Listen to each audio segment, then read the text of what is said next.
Amazing. It was amazing, yeah.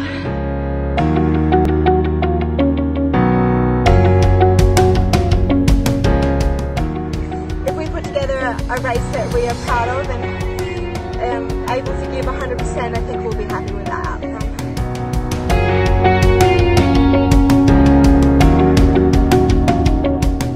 It's just incredible. Competition's just that step up again.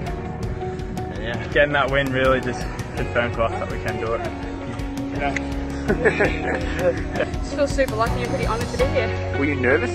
Oh shit, yeah. It's probably the most we've learnt in a K4 this season, so I guess it's really nice to have that opportunity. Just a long dream that people, like, everyone wants to achieve, and you know, only a few people get to achieve it. Big season training, so happy to come way up. My goal is going to be a medal.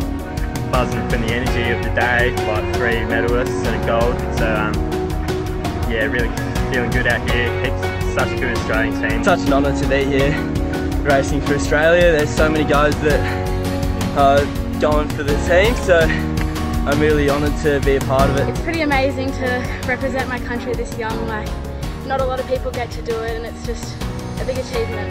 It's a huge step up, and it's a big confidence booster going into the next few events and years to come. Here you go. Thank you.